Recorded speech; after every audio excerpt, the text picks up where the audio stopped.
Yay! Rage of Angels. They put out one classic platter, and then they broke up. Somebody did what? Made it into the building. Face last night, little porch was in. Till my ears bleed. I love that glam metal from the 80s.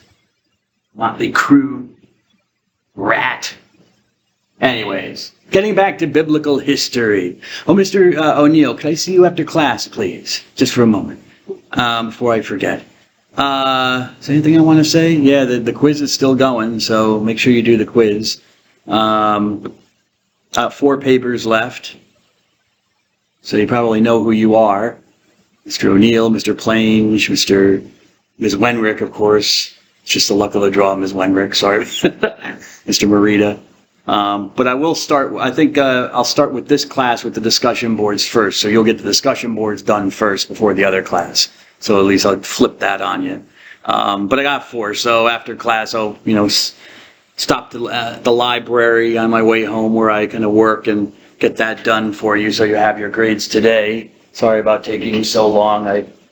I'm just a very slow grader. I apologize. Mr. Marita! Mr. Marita. Okay.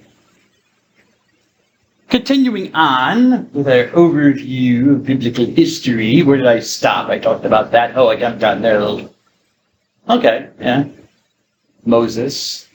Okay, yeah. Moving on to the Exodus. Are we here?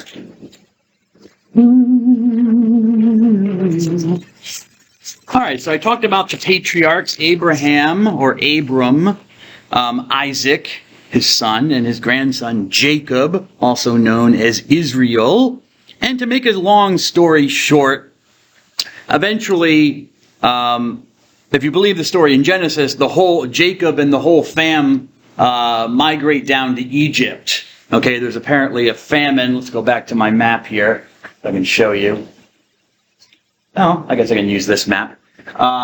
Egypt was one of the regional powers, and here's some other ancient kingdoms. The Sumerians, say the Babylonians, the Mari kingdom was a big one, the Hittites. So you see these different groups that were around. But they were living here in Canaan, yes. And according to the story, Jacob and his children moved down to Egypt. Okay, there was a famine, so they had no food, and basically settled there. Jacob died there, or did he die first? I think he died in Egypt. But anyways, because they had to bring his bones back to Canaan when they migrated. And so the story is that the Jews, I'm calling the Jews, the Israelites at this time, settled in northern Egypt. And as the story goes, they began to be oppressed by the local Egyptians. They had a period of time where they were in favor. People liked having them there. There was a positive experience in Egypt. And then under Jacob's one of his sons, Joseph. And then it soured for some reason. All the Bible says is that a pharaoh, a king, a ruler of Egypt came into power who did not know Joseph. Meaning he didn't appreciate Joseph or his family or the people, the Israelites that were there. And so apparently oppressed them. We don't know what they were. I know they were making bricks. That was one of the jobs mentioned. But what else they were doing, I don't know. What does archaeology tell us? Well, it tells us that, yes, there were Semites living in northern Egypt. And there did seem to be an invasion of some sort of some Semitic peoples from the east sometime into Egypt, such that they took over even the government, the administration of the Egyptians. So Semites were in power. So maybe that's what's going on in the Bible. I'm not saying it's the same as Jacob's family, but maybe that's why Joseph and Jacob's family were appreciated more, because they were of the same ethnicity as the ruling class. We don't know. It's tantalizing again, but we don't know. We just know that there was a period of time when there was a Semitic rulership of Egypt, and then they got kicked out, and maybe that's why the attitude changed towards these foreigners. Nevertheless, one of the Israelites, a man named Moses, feels a call from God to end this oppression of his people and to bring them back to their homeland. Moses. It's called the Exodus. And there's your definition. The word comes from two Greek words, ex, which means out of. We use, exit. We use it the same way in English. Hodos, which means way, or road, or whatever. So a way out. So literally, you could call it the exit if you wanted. It would mean exactly the same thing. A going out, a way out. So the Exodus from Egypt back into the land of Canaan. What we do think we know is that at some point there was a migration. Migration is probably a better word to describe it. Of peoples from Egypt into Canaan. Whether they had been there before, who knows? Whether they had come from Canaan down to Egypt or just been living in Egypt. But we do believe that there was some sort of migration, which is defined as the Exodus in the Bible, the migration of the Israelites back to their homeland. And scholars think that this happened around 1250 BC. Okay. I want to say that. Worship Baal. No, I mentioned that, so I'll just move on. Do that. We have archaeologically and literarily, we have no record of a mass migration in Egyptian texts or monuments. They don't mention anything about a whole group of people just leaving them. But then again, why would they? Especially if you believe the story that they were a bunch of slaves or just lower class people. Who cares? People were moving around all the time. We know that because I told you a whole group of Semites moved into the region and took over the government, and then they were kicked out, so we know. And then there were the sea people, what are called the sea peoples. We don't even know who they were. People who arrived on ships and boats from other places across the Mediterranean and made settlements and did all sorts of stuff.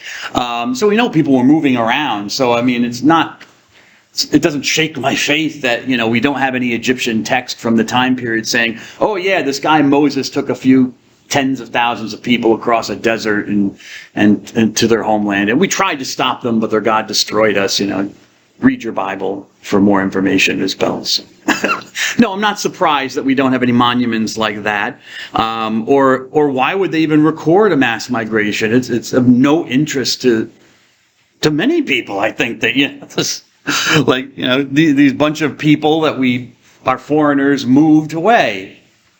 Okay, next page.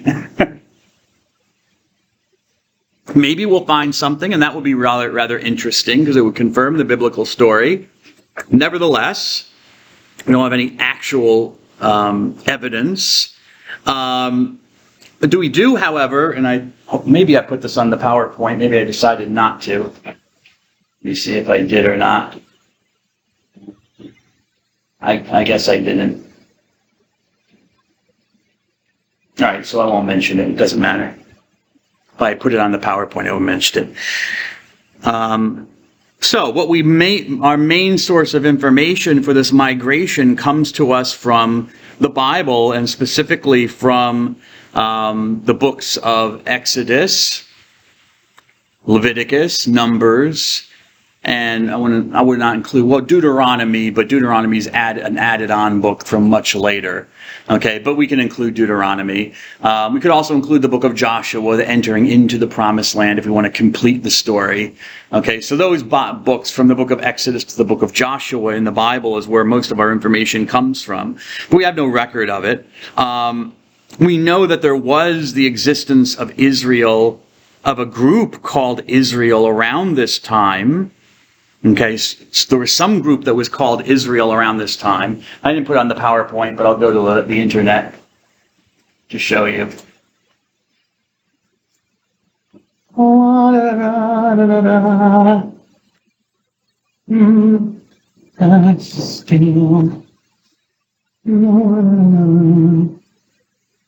Let's find a good picture of it. Two pictures. Well, maybe the Wikipedia page would probably be the best place to go. Yeah.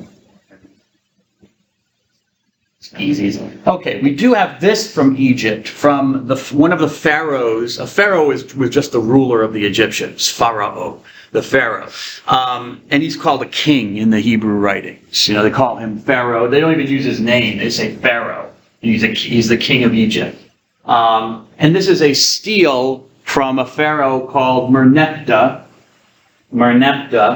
or sometimes spelled Mereneptah, or whatever. But anyways, just go with this. Merneptah. Make it easy. Merneptah.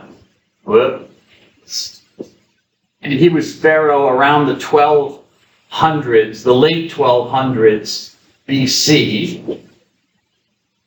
So around the time that, a lot of scholars think that this exodus, this migration happened, okay? He doesn't mention it, but he does mention Israel. He does mention that there is this group called Israel. Merneptah, the 1200s BC.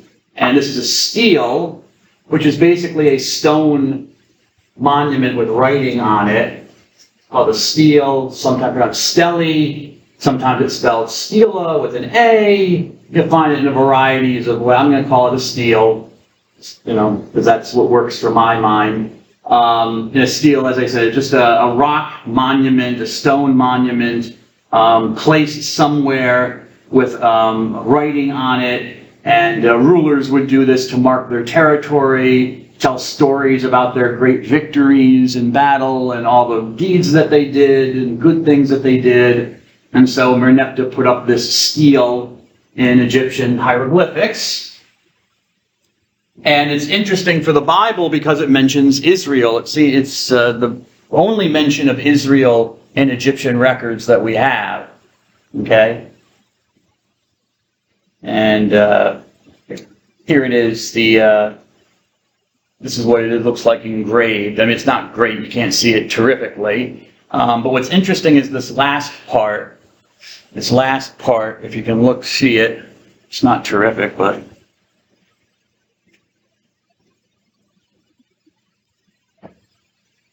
where are we here?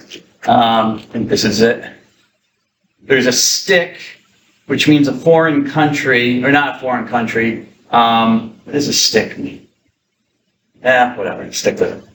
And there were two people here sitting, kneeling down. And you've got, I think, three, niches into the bottom, which means plurality. It means more than one, so it's a group. Okay, so it means a foreign people. So in hieroglyphics, you would have the word, and this is Israel. This is the word Israel. It's written in Egyptian. And then you have symbols that would be placed after it, and also sometimes before, to tell you what kind of word it was, if it's a word about a person or a thing. And this happens in other languages as well, like Chinese. They help you along to help you figure out what the character is. Remember, it's an ideographic system, logographic. So they kind of help you along. They'll give you you have to learn both characters. You have to learn a character in addition to the character. And the first character kind of tells you what the character is, so you know how to pronounce it. What type of thing it is. Is it a man? Is it a beast? Is it a mineral? What is it? And this means that it's a group of people. All right? Because it shows two people, and then it specifies that there are many. There's more than one. But what's interesting about the symbol for the two sitting people is that it's not for a nation.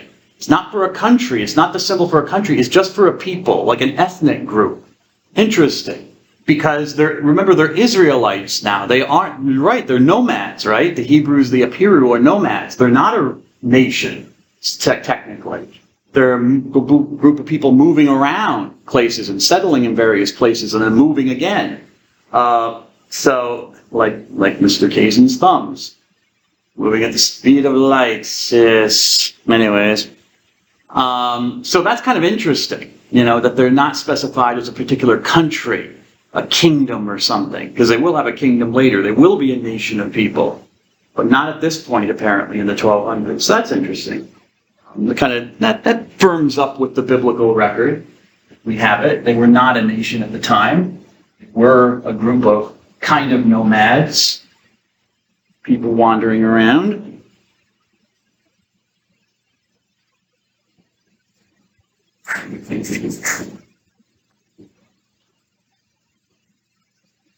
Okay.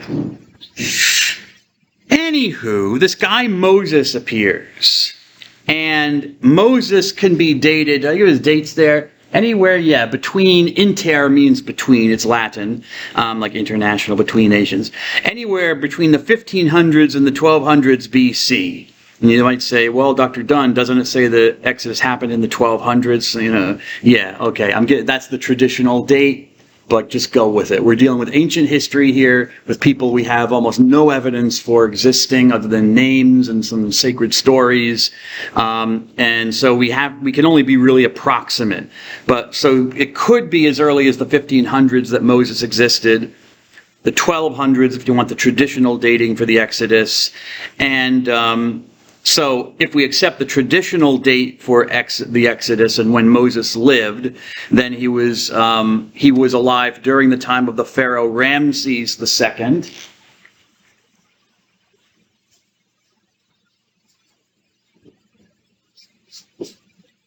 Ramses II, who reigned from 1290 to 1224. 1290 to 1224. BC, so Ramses. And if it were the 1500s, then that would be some other completely different emperor. I personally kind of lean more towards the earlier or the later date. I guess I should say the 1500s. I think that things work better with that than the biblical story, because of course the biblical story never says the name of the pharaoh or the time. Mr. Plange. Hello, Mr. Plange. Ramses II, if you believe the story in the Exodus, begins a persecution of the Israelites. And that's kind of one of the reasons why God intervenes. Ramses thinks that the Israelites are becoming too populous, too numerous, so he wants to, thin the herd. So he tells the women, the midwives who help the Jewish women give birth, that they should kill all the boy babies, save the females, but kill the boys. The midwives, who are not Jewish necessarily, but they still are ethical people, don't want to do this, and they try not to do it, nevertheless. But God remembers Israel. Remember what Armstrong says in her talk when she talks about Genesis, how God is all over the place, and then God just disappears in the latter part of Genesis. Where's God? And apparently, I guess the author of Exodus noted that because he says, and God remembered about Israel. Like the Lord forgot about his people for a few centuries, several centuries, and then decided, wait a second, don't I have some people living, it's like, don't I have a timeshare in Florida, Mr. Kettner, that, we should go down there, right? We should go check on my people in Egypt. I should see how they're doing, Well, they weren't doing very well. So God decides to call this man Moses, who apparently is a Jew. He's a Hebrew. That's according to the story. But that's interesting because if you read between the lines, there's a question about, is he a Hebrew? His name is not Jewish or not Hebrew. Moses is an Egyptian name. Okay, as you can see, because we have Moses. Formative letters, MSS. Look at this. Ramses. MSS. Coinky-dink, Mr. O'Neill? No, I don't think so. Related names, the related forms of the name Moses. Or Moses is a related name to Ramses. It's a variant, okay? So he has an Egyptian name. And he was raised by Egyptians. Okay, so how do we explain that one? But he's an Israelite. So they give him an Israelite mother. So that's an interesting historical question. Was Moses really an Israelite, or was he someone who just saw the plight of the Israelites and kind of like adopted them as his... Don't know, we don't know. But, going with the biblical record, he was a Jew. He was born of a Jewish mother. He has an experience of his God, the God of his people. And this God, he's led to believe that this God must bring them back to their homeland. Okay? And that's about it. God told him to bring them back to his homeland. That doesn't, this is the homeland that basically the reason is God promised the homeland to Abraham and his descendants. You ain't living in your homeland, you're somewhere else, so you got to go back. It's that simple. You know what I'm saying? It's like a Hollywood movie, a very, like an action film or something, Bank robbers rob the bank, cop goes and gets them, and brings them to justice. Very simple, and then in between that there's a lot of shooting and explosions and machismo and all that good stuff. That's why it's an action film. Although they have action films now with women, of course, yes. So I shouldn't say it's machismo. You also have feminismo now. Although they make the women act like men, right? They have to beat everybody up. Isn't that very macho, though? Can't they be feminine and be in an action film? I don't know. Anyways, who knows with Hollywood? Anyways, they're flipping the script. So Moses, what was I saying here? So they need to go back. Very short, simple. God appears to Moses, the God of the Israelites, and says, these are my people. They're not in the right place that they should be, so I want them to go back now. And you're going to do it. Okay, and so Moses is like, okay. And so he's the liberator of the Jewish slaves, or the Jews, the Israelites who feel oppressed in the story. That's the story. If you actually read the story in Exodus, which hopefully you will read, or have read already, will read in a couple weeks when you read it. Again, the Bible's filled with humor. Remember Abraham, and God says, hey, I'm going to give you a kid and all this land. And Abraham's like, yeah. He laughs at God, right? He and Sarai, they laugh at God. Because it's so ridiculous what he's promising them. It's like a car salesman. He's over-promising, Oh, does this car have this? Oh, it has that. Oh, it's so much more. I'm not just going to give you kids, but your kids will be as many as the stars in the sky. Sure, yeah, right. Well, it's the same with Moses. God's like, Moses, I want you to go. I want you to do this for me. And Moses does not want to do it.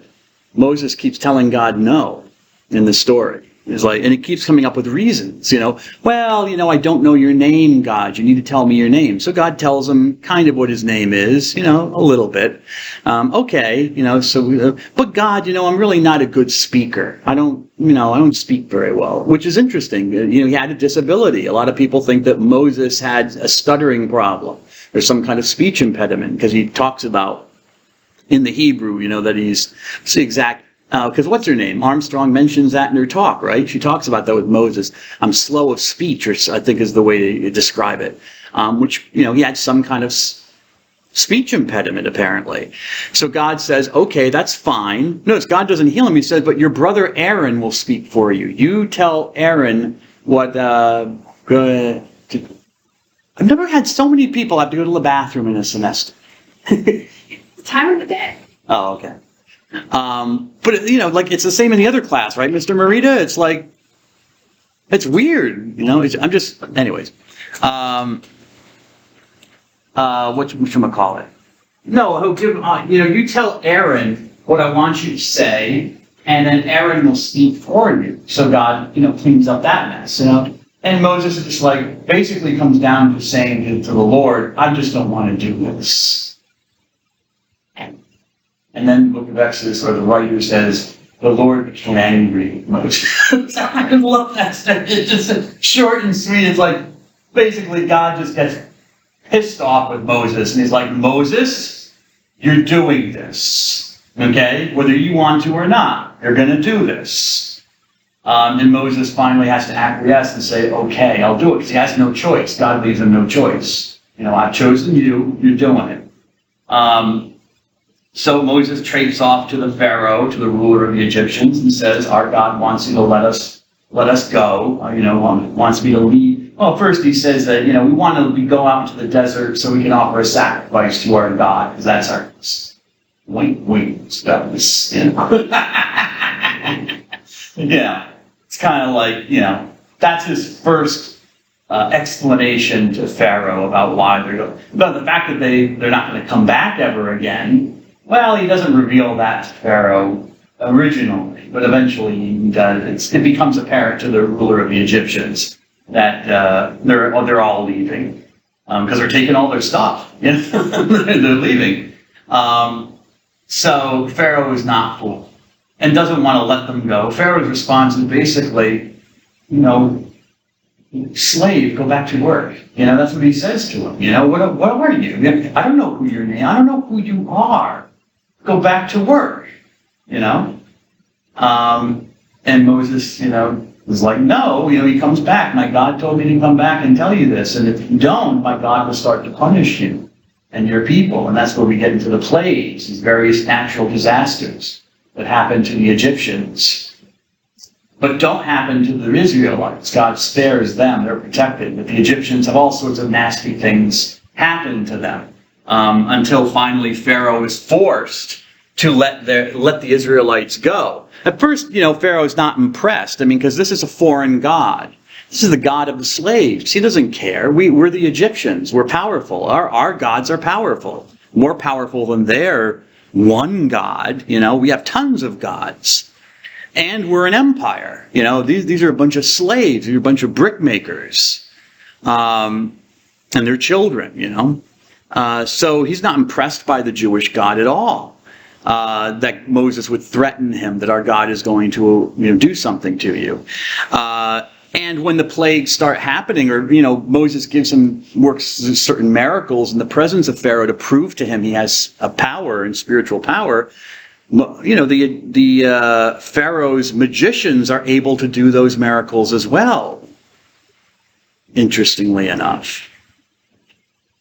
So again, the Jewish God is not impressing Pharaoh because his magicians and sorcerers can do some of the things that Moses is doing. But finally, there's one miracle. I think it's when turning the water into blood, which whatever that means, that the water became rancid or something so people couldn't drink it. I think if I remember correctly, that's the miracle where the magicians are like, we can't even reproduce this.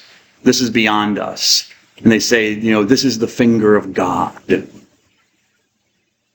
So then at that point, they have to recognize that whatever god this is of the slaves, it is now superior to the Egyptian gods because all their incantations and calling upon their magic, calling upon the Egyptian gods, cannot reproduce this one miracle that Moses could. Jesus applies that image to himself in his own ministry. At one point, he says to the crowds, and his opponents, he says, if I'm casting out demons and healing the sick, then you should know that the finger of God is amongst you. Makes that direct reference to what happened with Moses, You should recognize my claim to authority. Anyways, so finally Moses and his people are allowed to or just do migrate out of Egypt. And part of the main part of the story is the idea of the covenant that I think I mentioned before. I mentioned the covenant? Yeah, I talked about the Old Testament. A covenant is a contract. God made a contract with Abram that if Abram would take him as his only God, God would give him children and land and a posterity. And God makes another contract with the people through Moses. And this is actually the more important one than even the one with Abraham, because it takes up so much of the Bible. The book of Exodus, Leviticus, Numbers, and Deuteronomy. So take away Genesis, which is Abraham, the rest of the 4 books of the Pentateuch, or the Torah, are all centered on Moses and this covenant with God. God makes a contract with Moses and through Moses with all of Israel. So it's not just that you will worship me as God, but now God gives them all sorts of rules that they have to follow that show their obedience to God. So now they're acting out their worship. With Abraham, it was pretty simple. Basically, the only thing that God required of Abraham, obviously, was to worship him as the only God. But one thing he did require in addition was circumcision, cutting off the foreskin of the penis of a boy. Okay? That was as far as God really needed to go, okay, with Abraham. But with Moses, you get this whole bunch of commandments and statutes and laws that the Jews are going to have to follow to show their obedience. This is the law that will regulate their whole life in the new homeland. And this event shapes everything for Judaism.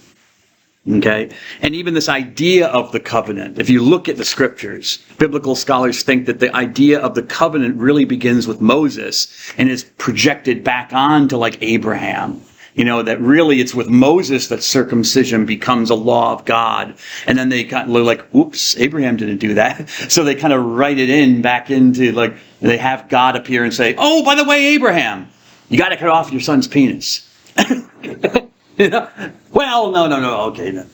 Not just penis, just the skin. Just pull it, go dink, it's fine. There's just a little bit of blood, little pain. Kid cries for a few minutes and you're done. Make sure you have some alcohol handy, right, Ms. Jacoby, So they maybe threw that back, retrojected it into the stories of their forefather Abraham. Okay? How do we know this? Because if you read the story in Exodus, Moses wasn't circumcised. Why wasn't he if that was a commandment of God for the Jews from the time of Abraham? Because maybe it wasn't given yet. Because there's a whole story where God, in the night, Mr. Morita, attacks Moses and tries to kill him. And Moses' wife figures out what's going on and takes a flint stone. She takes Freddie or Bam Bam. She takes a piece of stone from flint, okay, which ancient people would use. You hack off the sides and make it into a knife. It's quite sharp. His wife Zipporah takes one of those and she grabs Moses' penis, not the Lord's penis.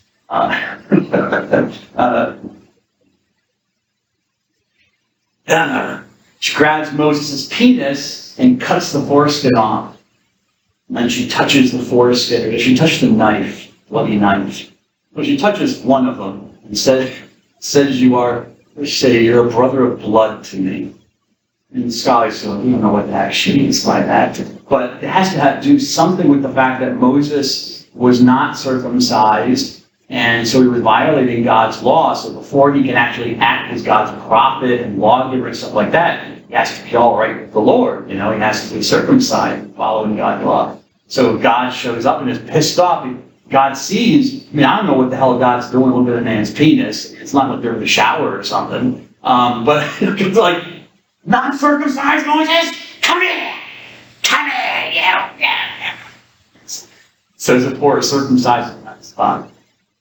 What's the purpose of that story? Why is it there? Why does the Holy Spirit want to do it? Well, it might be an indication of the writer, whoever wrote it, has to explain how before the law was given to Moses of circumcision, before the law of circumcision was given to Moses was not circumcised. So apparently Abraham hadn't passed it along. At least not that he was descendants of Aaron, because they weren't doing it. And so probably this is what the story means, okay? To explain how Moses did get circumcised as he was supposed to. And then a writer of Genesis, when he was putting the stories together, with Genesis of Abraham, didn't find circumcision, so inserted little stories about circumcision that God required it. So everything was kosher. It was in line with the Mosaic law. Probably. That's the only explanation that makes sense. Because otherwise the stories are just crazy. It's like, why was Moses not circumcised if he was Jewish? And that was a law that God gave to Abram. Why does God attack Moses for seemingly no reason in the nighttime? And why does Zipporah, Moses' wife, cut off the foreskin? Doesn't explain why, but this seems to make sense of it all. But then again, I wasn't there. Maybe God just had a bad day. He came home from work pissed off, and Moses sent him over the edge. Gonna come into my house with a foreskin? Not on my watch. Anyways, so they make a covenant. So the Mosaic covenant is very important. All right. Moses is not just the liberator of the Jewish slaves. He's also basically the founder and lawgiver of their religion. He's also the first and the greatest of the prophets because he speaks with God. Okay. Didn't Abraham speak with God? Yes, but Moses sees God in a different way. He speaks face to face with God. It's not just a vision or an appearance. He goes up the mountain and actually sees God. He doesn't actually see all of God. He sees God's back. That's all God will let him see. But he actually sees God. So he's very special. So Moses dominates the Pentateuch. Okay. Here's just a map. If you're curious what happened in the Exodus, that we think that the Jews were living in the north, or the Hebrews, and they crossed over maybe somewhere here in the Red Sea, where you have the famous story of God splitting the waters so that they could walk.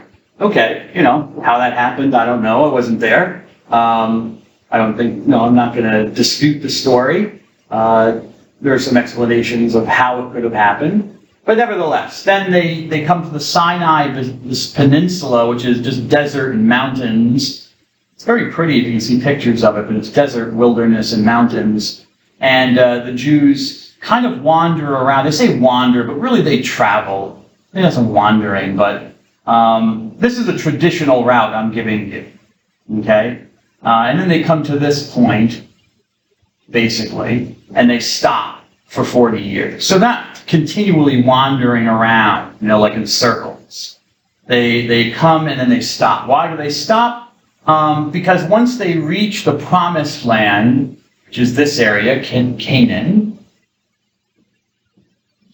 God says, okay, you're here, you've arrived, go in and take the land. I mean, there were people who had come in and had taken, were living there in the interim time. God didn't give the land to them. He gave it to the Israelites. So he said, go in and take back your land. Okay? Whatever, I know we live in the days of colonialism and we're not supposed to, I know, maybe we don't do this here, but, if you go to a meeting here at Gwynedd Mercy or Zoom meeting or something, people always begin the meeting with a statement about, we recognize the Native American tribe, that this is their land, and we're, okay. I don't know what it does for the Native Americans, since we're talking about Native American Heritage Month, because last I checked, Gwynedd Mercy isn't selling the campus back to the Native Americans that apparently we took the land from, or at least paying them rent. They're not even paying, no rent check to the local, nothing. Just read a statement. So I'm not sure exactly what that does for the Native Americans other than make us university liberal people feel good about ourselves. We shouldn't have taken your land. Okay. Well, it's God's land, and it's God's earth, and he gave it not to the Canaanites who were there, but to the Jews. So he says, go in and kill them all, Ms. McGowan. Take their cities, take their villages, they're yours. Their vineyards are yours. Eat from their fruits of their labor, they're yours. Okay. And the Jews won't do it, because they're scared. And they chicken out. So that pisses off God. And he says, so he rejects them. He says the original group of people that he brought out of Egypt to go into the land, the promised land, he says, none of you will enter it. He completely rejects them because they were unfaithful. They couldn't even be obedient to God after they had seen what he had done for them. So, and God wants to kill them all. In fact, there's one moment where he takes Moses aside. This is in the book of Numbers, I believe. And he says, hey, Moses, take you, your wife, and your kids, your family, and your closest family. You leave, okay? Leave me here with them. I'm going to just kill them all. I'm wiping them out because I don't like them anymore. They're repugnant to me. They're disobedient. They're complainers. They won't do what I ask them to do. And Moses has to basically talk God off the ledge and says, yeah, but God, if you do that, what will the other gods say? That here's a God who destroys his own people, And God's like, okay, for you, Moses, I'll let the rest of the Israelites live. But they will not enter the promised land. So you'll stay here for 40 years until this generation, that's why it's 40 years, the time of a generation, to die out. and their children will be more faithful, and they will be the ones who will enter the land of promise, not these disobedient, unfaithful Israelites. So they do. They wait there for 40 days, camped on the border, and they finally do enter and start entering into the promised land again, where apparently they came from. They believe they came from there. But, biblical scholars, based on archaeology and stuff like that, are not so sure that it's as clean cut as the Bible makes it out to be, that it's the same group of people. Okay, there is the theory, it's a theory again because none of us was there, that really there were people living here, okay, who had their stories of Abraham, okay, but there were also Semites living here in Egypt, and they migrated at some time into Canaan and mixed in with these people, and so they kind of melded the two stories, the stories of their liberator Moses from Egypt with their original ancestors who were there, or the ancestors who were there like Abram, who now became their ancestors, the people from Egypt. Their ancestors say, oh yeah, Abram must have moved down to Egypt at some time. And so they melded their stories together like that. Possible, it levels out some of the irregularities in the story. It makes kind of sense in some ways. But again, nobody was there. And it's just a theory that I'll throw out to you that might make some sense of the story in the Bible when you're reading it. Because sometimes, you can see this dualism between, the promised people in the promised land and the people in Egypt. And, it sometimes seems like it's not the same group of people, not the same history. So that might be why, but we don't know exactly why. Okay, so the Israelites migrate into this region, and we get what's called, actually on the next slide, the United Monarchy. Okay, they settle down in this region in Canaan.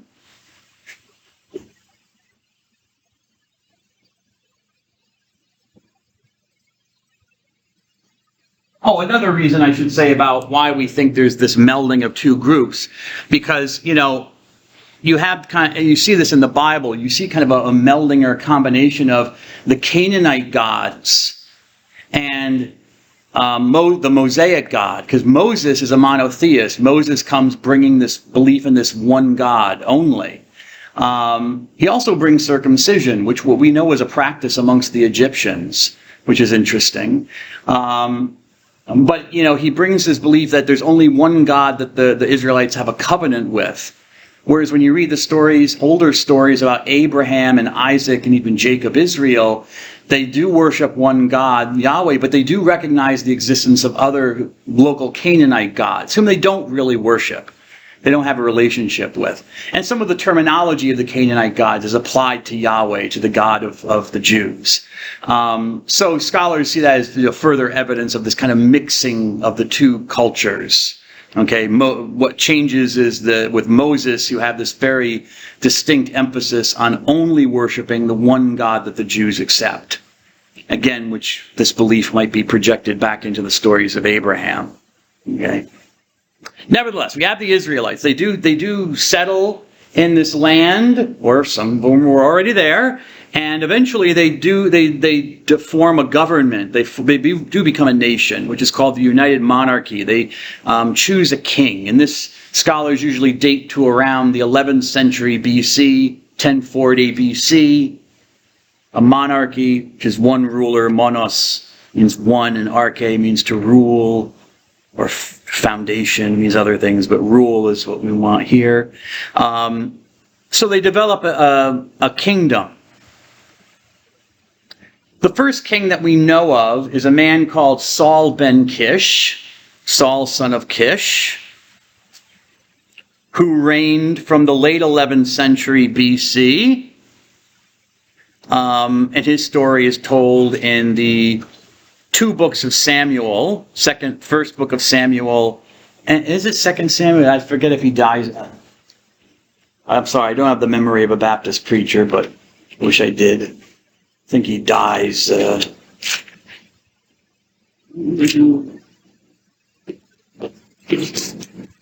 Yeah.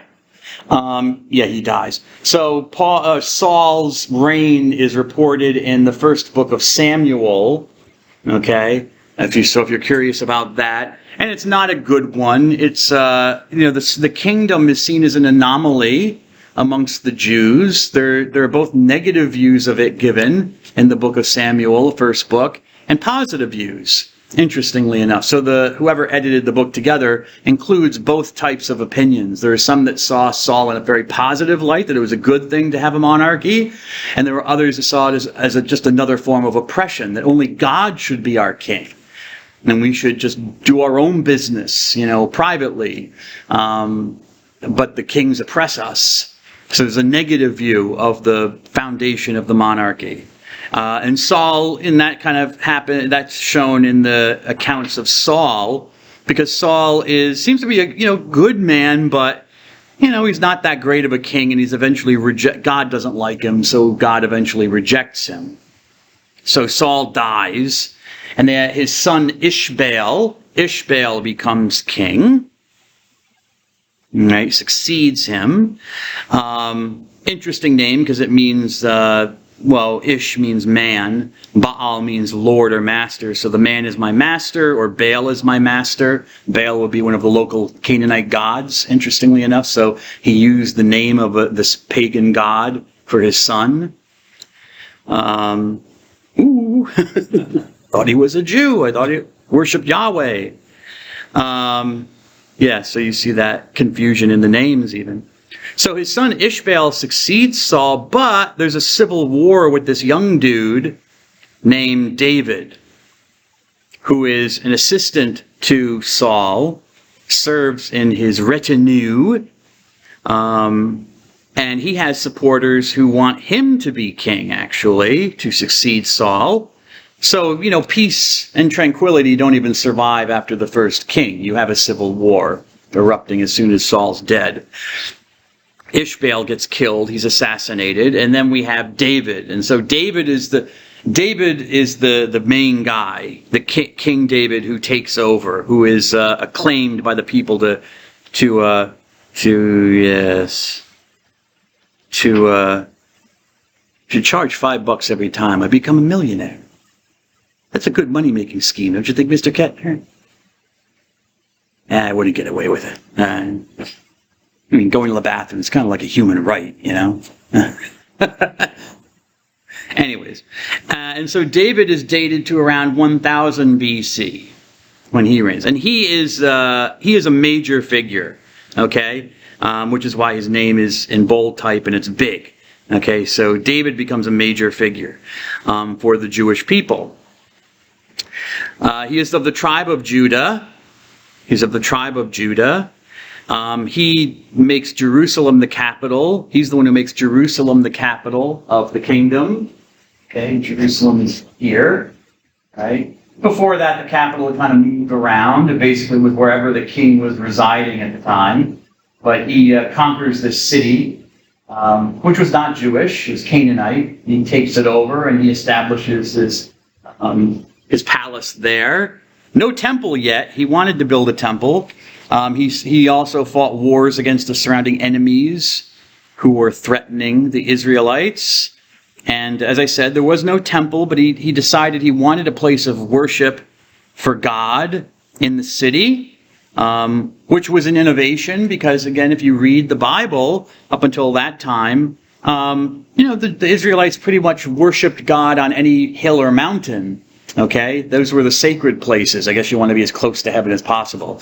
So on mountains and hills, there would be shrines to the God of Israel, and you'd go there and be a local priest who lived there and would offer the sacrifices for you or consult God, for you, receive messages from God for you and stuff like that.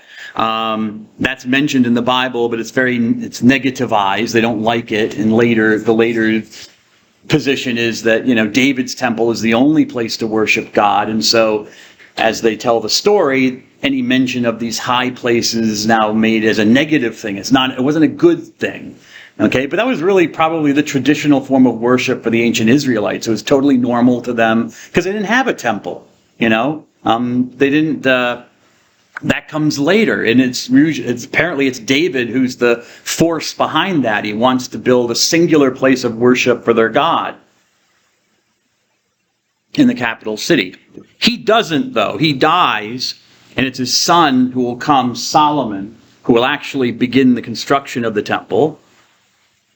So David is not the first king of the Jews, but he's seen as the greatest. And David, even in a way, supersedes Moses. Well, it doesn't supersede Moses. He becomes almost equal, I don't say even equal to Moses, but he becomes a very major figure, okay? David has a special relationship with God, and God makes a covenant with David. So now you have a second covenant, or third covenant, depending on how you want to look at it. You have the covenant with Abraham, the covenant with Moses, you have a covenant with David, where God promises that the kingdom of David will never end. Yes, David will die, but his descendants will sit on the throne of Israel forever. Okay? That's God's covenant. David is like God's son, his child. He has this very close relationship with God. Okay.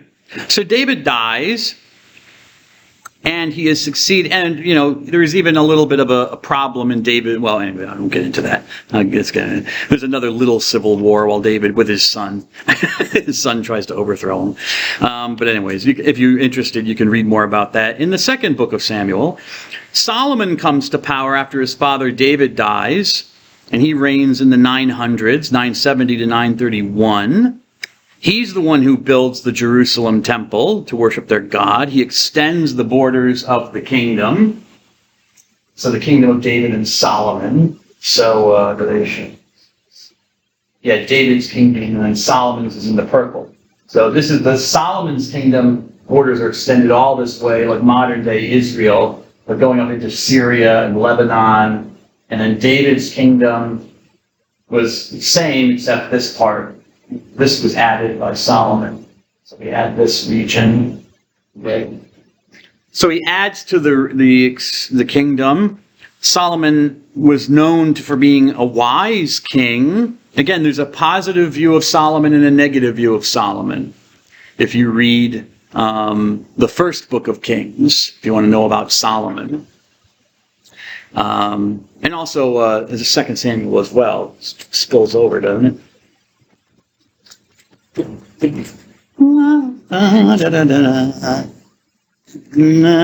Nope, sorry.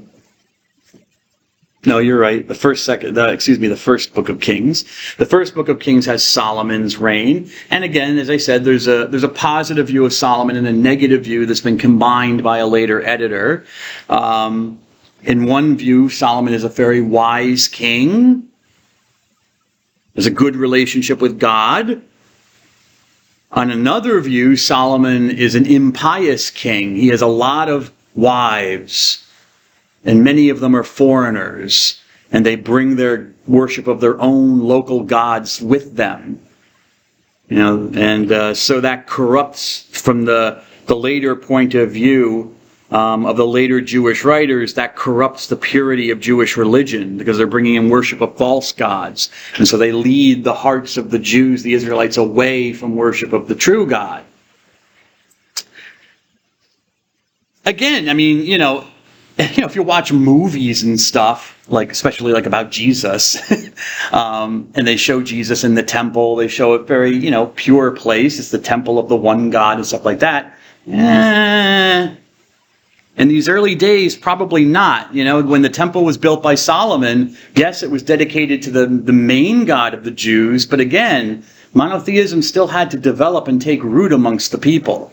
Okay? As I told you before, yes, they had to be God had to reveal to them that there's one God, and then reveal to them further that there are no other gods. He's not just the only God you should worship.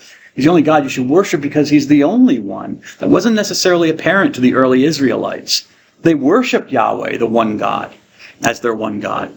But if you went to the Jerusalem temple at the time of Solomon, and even later than Solomon, for many centuries after Solomon, you might find statues and images of other gods, local gods, Canaanite gods and stuff like that. People were also worshiping and praying to.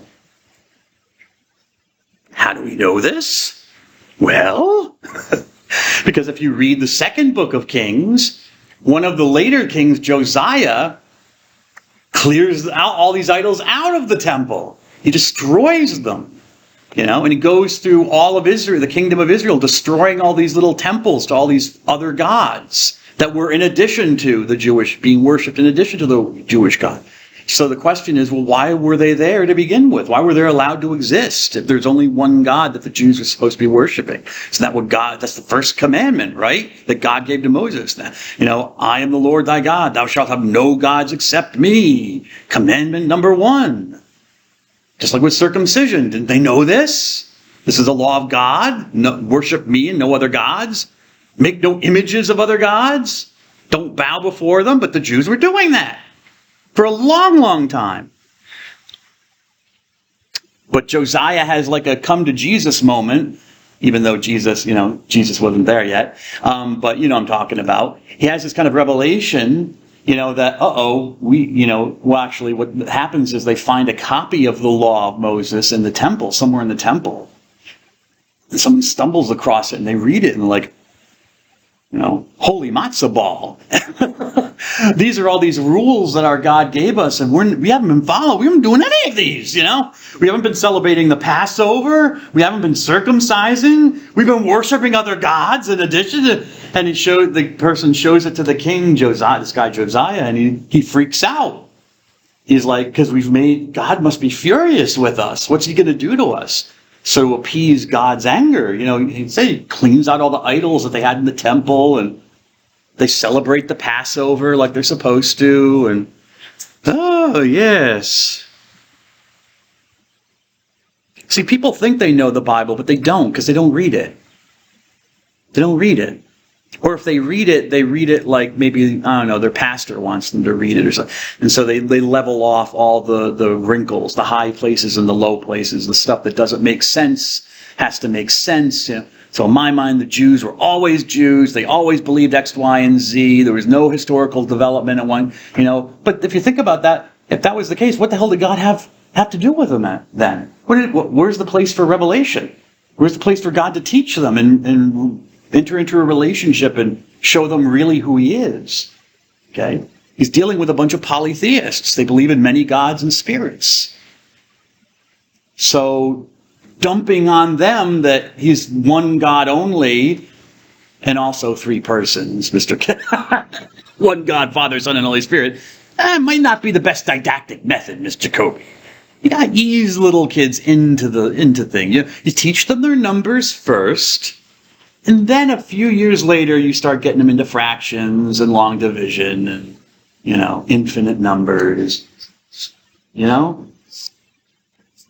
But if you read the Bible and really pay attention to the details of it, you might stop and say, well, wait a second, that doesn't stick with the story that I thought it was. It's just one consistent story. No. And they don't try to make it consistent. It's one of the things I love about the Bible. The truth they could have made it consistent. They tried to in certain ways. I mentioned they made, Abraham gave Abraham the law of circumcision. They made Moses get circumcised. Okay, fine. But for the most part, they're God. This is God's revelation, so they don't dispatch with the story. They don't say, well, this doesn't fit in with the mold that we think it should be. It's like, it's God's revelation, so we keep it, and we don't try to explain it away. It's there. Now you have to make sense of it. Okay, so Solomon dies, and his son Rehoboam takes over, okay? And Rehoboam is in bold. He's important because this is where we have a real problem with the Israelites, okay? Because to build the temple and to do all the construction projects and expanding the kingdom that Solomon was doing, he basically enslaves the northern tribes of the Jewish people. Did I put the tribes of Israel on here? Yeah, there we go. Sorry. I should have. This is the organization of how the tribes, family groups of Jacob Israel kind of spread out the areas of land they took when they eventually settled down in Canaan. Okay, each of his sons, Simeon is here, and this is Judah. Ephraim's family took this place. some got a little screwed, like Issachar and Zebulun, like next to nothing. They got nothing to deal with there. But some did really well. Manasseh did really nicely. Reuben, the firstborn, is over there in the desert. I don't know what he did, but there he is. He gets shafted. Gad. Okay. So these are how the tribes are organized. And Solomon's of course from the tribe of Judah, and he's a southerner, okay, of the kingdom. And most of the northern tribes are up here. He basically enslaves all of them, places heavy taxes on them, forced labor to build the temple in Jerusalem and all these other places. And they hate him for it, okay? They hate Solomon for that. And so when Solomon dies and Rehoboam takes over, the northern tribes go down to Jerusalem and to reason with Rehoboam. And yes, there's a question there. Was Rehoboam even a Jew, technically? Because Solomon had a lot of foreign wives who continued with worshiping their own gods and goddesses. They didn't take over Judaism. So was he really a Jew? Because his mother was one of those foreign wives. So that's a little bit of an open question about whether he was truly Jewish or not. But anyways, they go to Rehoboam and they say, please, you need to lessen the workload on us. Treat us with respect. We're your brothers. We're of the same tribe. We come from the same stock, And Rehoboam says, well, my father was too lenient with you, He acts like Pharaoh. He's like, hey, slaves, go back to work. He says, where my father beat you with sticks, I will beat you with scorpions. Which was not the response they wanted to hear. So they immediately secede from the kingdom. They break off. They elect or choose their own king. This is in 932 BC, is the traditional date. Because of the South's oppression of the northern tribes, they break off and they elect a guy, Jeroboam, to be their king. Jeroboam. So you have this break. You have the northern tribes. Basically the 10 or 11 tribes. I think Benjamin stays with Judah. But most of the tribes break off. Oh, there's the temple, all right? And divide the people. I'll pass on this. And so you have the period of the divided kingdom, where you have the southern kingdom called Judah, called after the main tribe. Yeah, because I think Benjamin was part of it as well. But Judah dominates. It's called the kingdom of Judah.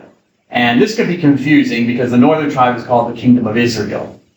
So they keep the traditional name of the people of Israel. Okay? And they separate off. So now you have a king here in Shechem, and then their capital is put into Samaria. In the city of Samaria is where the capital is located. So now you have the northern kingdom with their own kings, and you have the southern kingdom. So the kingdom is divided. So there's, the unity of the tribes is broken.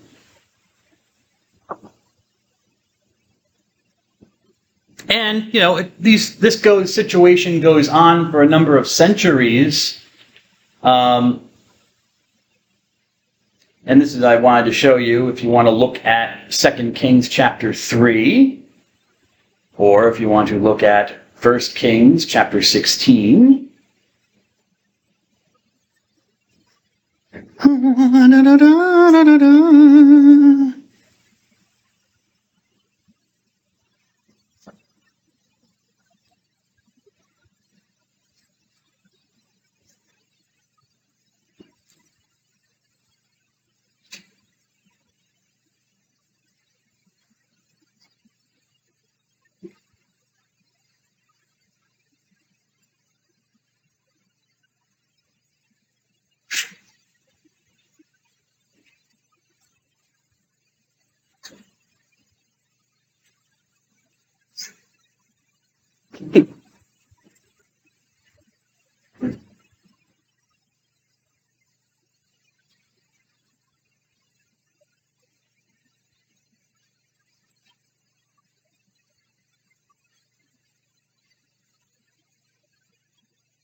Now we'd like to begin reading that 2 Kings chapter 3. If you have it. Anybody? How many verses? Huh? Verses. Oh, well, the whole chapter. It's not a long chapter. You don't want to read the whole chapter? Who wants to read the whole chapter? Or, okay, part of a chapter. You don't have to read the whole thing, I guess. Do you want to just start reading, Mr. Plains? Do you want to just read to verse 8? Reign of Joram of Israel. Joram, son of Ahab, became king over Israel in Samaria in the 18th year of Jehoshaphat, king of Judah, and he reigned 12 years. He did what was evil in the Lord's sight, though not like his father and mother, who did away with the pillar of Baal that his father had made. But he still held fast unceasingly to the sins which Jeroboam, son of Nebat, caused Israel to commit. War against Moab. Now Mesha, king of Moab, who raised sheep, used to pay the king of Israel as tribute 100,000 lambs and the wool of 100,000 rams. But when Ahab died, the king of Moab rebelled against the king of Israel. King Joram set out from Samaria and marched with all Israel. Then he sent Jehoshaphat, the king of Judah, the message. The king of Moab has rebelled against me. If you come with me to Moab to fight, he replied, I will. You and I are as one. Your people and my people, and your horses and my horses as well. We said, by what route shall we attack? And I said, by the way of the wilderness and Edom. Okay. Then they have a little story here about the prophet Elisha, which is fine. The prophet Elisha basically says, don't worry about things, you'll win. Who would like to read from verse 21? 2 Kings 3, verse 21. We're skipping over the little story about Elisha the prophet. Ms. McGowan?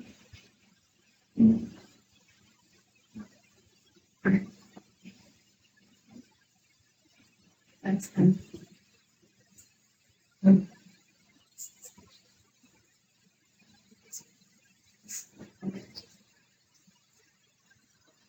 So the water is sort of this. Seven sick blood, the inside of one saucy blood. This was the family which so let's rise up. They fled and they ranged with the future side of shrine now. So different darkness and topic up and filling and stopping up at least in spring. Balancing every retreat into a home. Sons of your Harris. Harris, that good?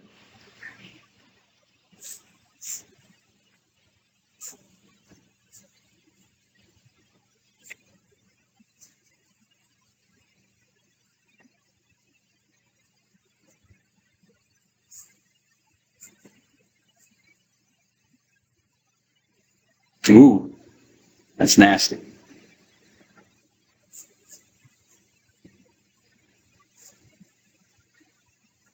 Yeah, apparently, as the note tells you, that by offering the sacrifice of his firstborn child to his god, the god of the Moabites, who we'll learn as Chemosh, tells you in the note, that apparently the tide of the war changed, and they started beating the Israelites, so he was willing to put it all on the line. I'd hate to be his child, though. One of his children. Let me see what time it is. Well, you know.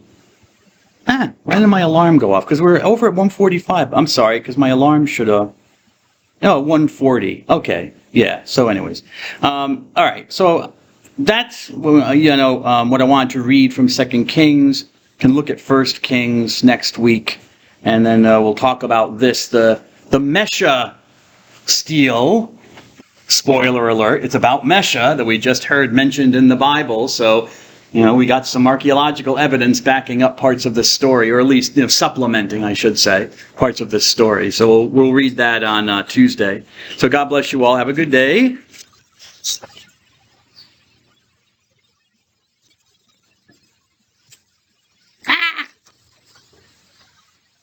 Oh, I understand. Thank you, sir.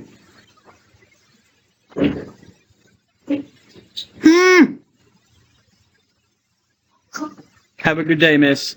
Thank you. Yeah. You too. Thank you, sir. You too. Just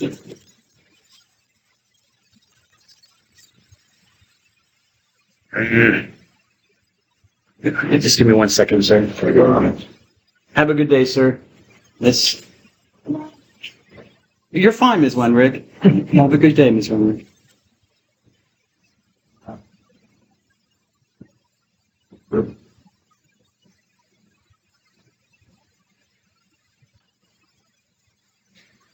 Turn off my recorder to violate any privacy.